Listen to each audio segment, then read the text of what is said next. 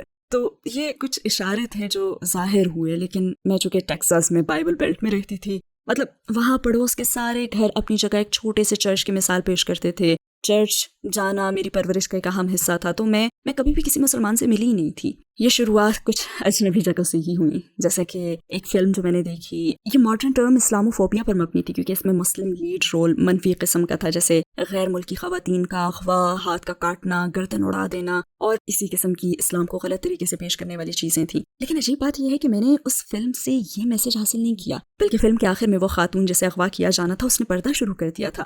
تو اس کا ایسے ڈریس میں تصور بس میرے ذہن میں رہ گیا. اسلام کے بارے میں خاص طور پر ریسرچ کرنے سے پہلے جو شخص مجھے اسلام سے متعارف کروا رہا تھا وہ مجھے باپردہ لباس پہننے کی طرف مائل کر رہا تھا، جیسے کہ ٹائٹ پینٹس اور شارٹ منی اسکرٹس کے بجائے تھوڑے ڈھیلے اور لمبے کپڑے پہنوں، لوگوں کو اپنا جسم دکھانے کے بجائے اپنی شخصیت دکھائی جائے. اور میں نے سوچا کیوں نہیں، یہ تو زیادہ آرام دہ ہے. اس نے کہا آپ کو میک اپ کی بھی ضرورت نہیں ہے. اور پھر ایک دن اس شخص نے کہا کہ کیا آپ کے پاس اسکارف ہے؟ تو میں نے کہا ہاں یہ رہا. اس وقت میں اسکارف فیشن کے طور پر گردن یا کمر کے گرد لپیٹ لیتی تھی. تو وہ مجھے کہتا کہ اچھا یہ ذرا مجھے دیں گی آپ؟ میں نے سوچا ٹھیک ہے. تو اس نے سوال کیا کہ کیا آپ اس سے اپنا سر ڈھک سکتی ہیں؟ میں نے سوچا یہ بھی کر لیتی ہوں. پھر اس نے سوال کیا کہ اب کیسا فیل ہو رہا ہے؟ اور میرا پہلا جواب تھا کہ ڈفرینٹ. پھر میں نے سوچا کہ چلو یہ بھی کر کے دیکھ لیتے ہیں. اور اس وقت سردیاں بھی تھی تو میرے پاس ایک اچھا بہانہ تھا اسے اوڑھنے کا. میں گہرے سبز رنگ کا اسکارف سر پہ لپیٹ کر ورلڈ ہسٹری کی کلاس میں چلی گئی. میرے ٹیچر آئے، انہوں نے حاضری لی اور میری طرف دیکھا تو کہا کہ آج کچھ ڈفرینٹ لگ رہی ہو. وہ ورلڈ ہسٹری ٹیچر تھے، انہیں پتا تھا کہ مسلمان کیسے نظر آتے ہیں. تو ہم نے اپنی کلاس مکمل کر لی اور پھر میں وہاں سے باہر آ گئی. تو میں نے کہا کہ یہ صرف ایک تجربہ ہے، مجھے مزید سوالات نہیں چاہیے. اور پھر میں مطالعے کے لیے اپنے دوست کے ساتھ لائبریری چلی گئی. ہم دروازے سے گزر رہے تھے اور میرا دوست بہت خوش تھا. اس نے کہا کہ دیکھو مسلمان بھی آ گئے. میں قریب آئی تو اس نے کہا کہ 1 منٹ، کیا یہ وہی ٹیمی ہے؟ خیر وقت گزرنے کے ساتھ جب ہماری اسٹڈیز مکمل ہوئی تو میں نے پردہ کرنے کا فیصلہ کیا. لیکن میں نے اس طرح پردہ نہیں کیا جس طرح ایک مسلمان کو کرنا چاہیے، بس اپنا سر ڈھکنا شروع کر دیا تھا. مجھے اس وقت مکمل پردے کا علم بھی نہیں تھا، مجھے کسی نے بتایا ہی نہیں تھا. تو تھوڑا تھوڑا کر کے میں اسلام میں پردے کے کانسیپٹ کو اچھی طرح سمجھنا شروع ہو گئی اور یہ بہت ہی آرام دہ اور محفوظ تھا. میں نے دوپٹہ پہننا شروع کر دیا تھا. مجھے اسلام کی بنیادی سی نالج تھی، لیکن یہ طے تھا کہ میں اگلا قدم اٹھانے کے لیے تیار ہوں. میں اس عقیدے کو اپنا طرز زندگی بنانے کے لیے تیار تھی. اور خوش قسمتی سے مجھے یہ موقع بھی ملا کہ مجھے امام صاحب کے گھر لے جایا گیا. میں ایک اور شخص کے ساتھ ان کے سامنے بیٹھ گئی جو میری مدد کے لیے آیا تھا، اور اسی نے امام سے گزارش بھی کی تھی کہ میں مسلمان ہونا چاہتی ہوں. امام نے کہا کہ اچھا آپ اسلام کے بارے میں کیا جانتی ہیں؟ مجھے تو جلدی تھی کہ بس میں اپنے عقیدے کا اعلان کروں اور چلی جاؤں، کیونکہ مجھے بتایا گیا تھا کہ بس یہی کرنا ہے جو کہ مسلمان بننے کے لیے ضروری ہے. لیکن امام میرے سے زیادہ دانش مند تھے. انہوں نے یہ جاننا ضروری سمجھا کہ میں جو کچھ کرنے جا رہی ہوں مجھے اس کے بارے میں بنیادی علم حاصل بھی ہے یا نہیں. پھر انہوں نے بیان کیا کہ اللہ تعالیٰ کون ہے. تو میں نے کہا کہ ہاں مجھے پتہ ہے. پھر انہوں نے نبیوں کا پوچھا. پھر وہ اگلی بات پر آئے کتابوں پر یقین کے بارے میں، اور پھر موت کے بعد زندگی، تقدیر، یعنی وہ چیزیں جو پہلے سے ہمارے نصیب میں لکھ دی گئی ہیں. کیا آپ کا ان باتوں پر یقین ہے؟ تو میں نے کہا جی ہاں. انہوں نے کہا کہ ان سب چیزوں کے ساتھ کچھ ذمہ داریاں بھی نافذ ہوتی ہیں، کیا آپ وہ ذمہ داریاں نبھانے کے لیے تیار ہیں؟ اور میرا جواب ہاں میں تھا الحمدللہ. وہ کیا چیز تھی جس سے ڈر کر آپ اپنا یہ آخری قدم اٹھایا اور مسلمان ہو گئیں؟ دراصل ایسی کوئی چیز نہیں تھی جس نے مجھے مسلمان بننے کے لیے ڈرایا ہو. ہاں کچھ لوگ میری سیفٹی کے حوالے سے فکر مند تھے کیونکہ وہ اسلام کے بارے میں متعصب تھے، تو وہ اپنے طور پہ میری حفاظت کی کوشش کر رہے تھے. لیکن اسلام میں نے جو بھی دیکھا تھا کہ ان کی اس مخالفت نے بھی مجھے اسلام کے انتخاب ہی کی طرف مائل کیا، بلکہ مجھے اپنے فیصلے پر زیادہ بھروسہ ہوا کیونکہ جو مخالفت میں نے دیکھی تھی اس کی بنیاد اصل نالج کے بغیر تھی. اس کے برعکس میں جو بھی کرنے جا رہی تھی میرا اس پر یقین بڑھتا گیا. بلکہ سچی بات تو یہ ہے کہ اسلام کا انتخاب میری زندگی کا وہ بہترین فیصلہ ہے جس پر مجھے کبھی بھی افسوس نہیں ہوا. انشاءاللہ میں اسی راستے پر جان دوں گی، اور انشاءاللہ میری آخری سانس بھی اشہد ان لا الہ الا اللہ واشہد ان محمدا عبدہ ورسولہ پر نکلے گی. اس لمحے کے بارے میں سب سے زیادہ خوبصورت چیز یہ تھی جو مجھے بتائی گئی کہ اس عقیدے کے اعلان کے ساتھ ہی میں سارے گناہوں سے پاک ہو جاؤں گی اور یہ ایک فریش سٹارٹ ہوگا. ہاں اس قسم کی وضاحت کا تجربہ مجھے عیسائیت میں بھی ہوا تھا، لیکن جب میں عیسائیت میں تھی تو میں نے ایسا محسوس نہیں کیا تھا جو اس دفعہ مجھے محسوس ہوا. آپ کی فیملی اور ارد گرد دوسرے لوگوں نے آپ کے قبول اسلام پر کیسا رد عمل دیا؟ کیا اب بھی سچویشن ویسی ہی ہے؟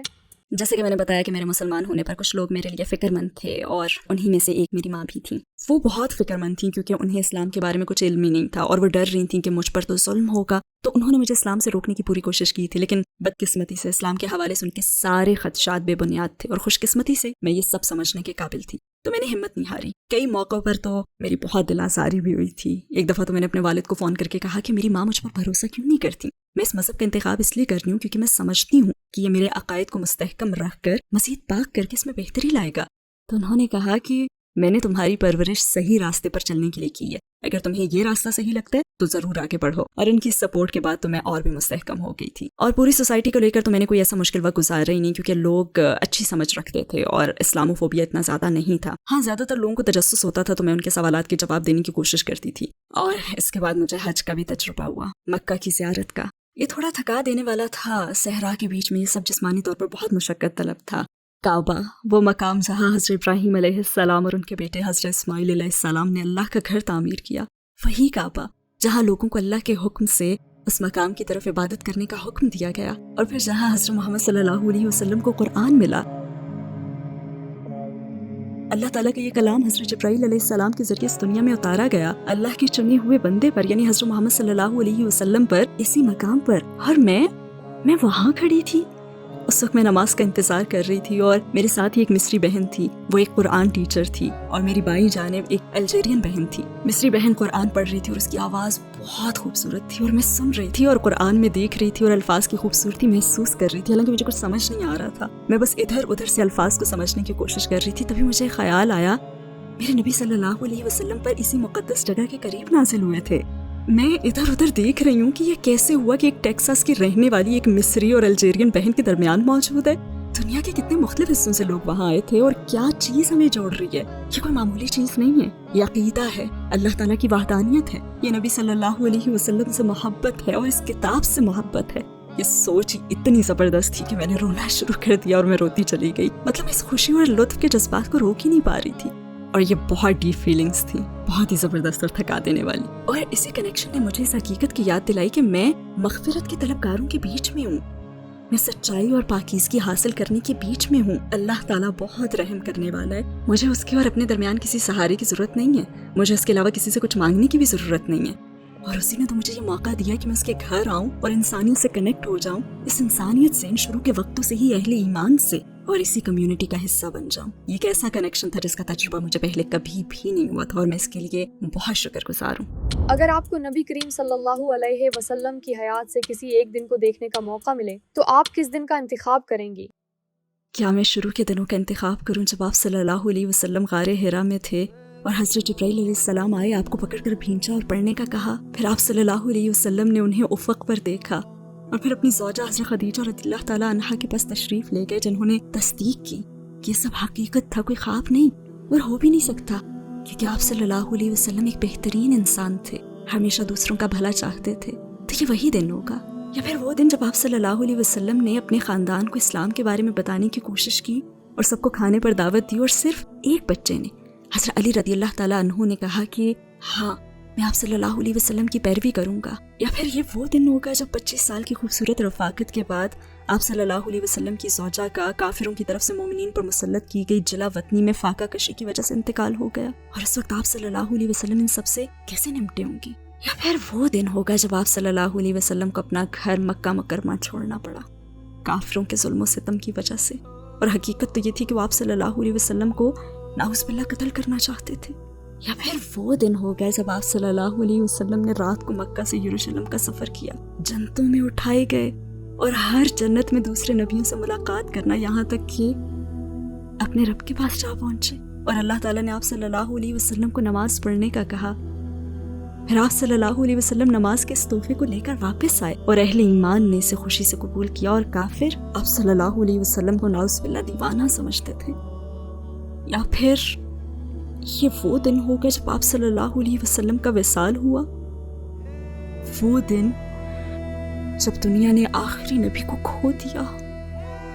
موت کے فرشتے نے آپ صلی اللہ علیہ وسلم سے آپ کی ترجیح پوچھی. آپ صلی اللہ علیہ وسلم نے اس دنیا پر اللہ تعالیٰ کو ترجیح دی. میرے خیال سے جو دن میں چنوں گی ایک بڑی امید کے ساتھ, یہ وہ دن ہوگا جب میں آپ صلی اللہ علیہ وسلم سے ملاقات کروں گی انشاءاللہ حوض کوثر پر. وہ متبرک پانی جو سارے درد دھو دے گا اور پاک کر دے گا, ساری بری یادیں بھلا دے گا اور ہمیں جنت میں داخل ہونے کے لیے تیار کر دے گا انشاءاللہ. مجھے یہی چاہیے. میں 14 سال سے تقریریں کر رہی ہوں اور انٹرویو دے رہی ہوں, اور یہ پہلی دفعہ ہے کہ کسی نے مجھ سے ایسا سوال کیا. بہت ہی خوبصورت سوال ہے, بہت شکریہ. وہ لوگ جو اسلام کی طرف آنے میں ہچکچاتے ہیں, ان کو یہ تشویش ہوتی ہے کہ اسلام قبول کرنے پر وہ زندگی کی رنگینیاں کھو دیں گے. تو آپ مجھے یہ بتائیں کہ کیا اسلام کے بعد آپ کی زندگی بورنگ ہو گئی ہے؟ اسلام کے بعد میری زندگی اتنی بھرپور ہو گئی ہے کہ میں بیان بھی نہیں کر سکتی. پوری دنیا مجھ پر کھل گئی ہے. میں ٹیکساس کی رہنے والی امریکی ہوں. میں ٹیکساس کے ذائقوں, فلیورز اور نیچر سے آشنا تو تھی, لیکن جب میں مسلمان ہوئی تو پھر میں یمن, قطر, پاکستان اور ترکیہ کے فلیور سے بھی آشنا ہوئی. ساری دنیا کے دروازے مجھ پر کھل گئے. مجھے ان کے کلچر کو اور لوگوں کو جاننے کا موقع ملا. میں نے ان کو جانا کیونکہ وہ میرے دینی بھائی اور بہن تھے, کیونکہ میرے خالق نے ان کو پیدا کیا تھا کہ ہم سب ایک عقیدے کی چھتری تلے اکٹھے ہو جائیں. تو اس طرح میں نے ایک زیادہ بھرپور زندگی کا تجربہ کیا ہے, جو زیادہ رنگین تھی, اور ایسی زندگی جہاں میں چیزوں کی زیادہ حوصلہ افزائی کر سکتی تھی. شاید کچھ لوگ کہیں کہ آپ تو باسکٹ بال اور والی بال کھیلتی تھیں, دوڑ بھی لگاتی تھیں, شاعری اور ڈرائنگ بھی کرتی تھی وغیرہ وغیرہ. تو ان میں کچھ چیزیں میرے لیے بہت اچھی تھیں, لیکن بعض اچھی نہیں بھی تھیں. بعض چیزیں مختلف ماحول میں کی جا سکتی ہیں. مثال کے طور پر اب میں باسکٹ بال اور والی بال پبلک میں کھیلنے کے لیے تیار نہیں ہوں, لیکن ہاں اگر کوئی ایسی پرائیویٹ جگہ ہو جہاں پہ صرف خواتین ہوں تو میں ضرور کھیلوں گی. اور اب تو کھیلوں کے حوالے سے مجھے جنگل میں پیدل چلنا, ہائکنگ اور ٹریکنگ کا بہت زیادہ شوق ہے. مجھے تیر اندازی سے بھی بہت زیادہ لگاؤ ہے, اور اس کے ساتھ ہی میں ایک بہت اچھی تیراک بھی ہوں اگر ماحول مناسب ہو. تو یہ کہ اب بھی خوش رنگ زندگی گزارنے کے بہت سے موقع ہیں, بے پردہ ہوئے بغیر بھی اور اس نامناسب ماحول کو اپنائے بغیر بھی, جہاں آپ مردوں کی نکاحوں کا مرکز بنتے ہیں. اور میں بھی یہی چاہتی ہوں, اور یہی میری روح کی طلب تھی. یہ زندگی تو عارضی ہے, لیکن آپ کا عمل ابدی ہے.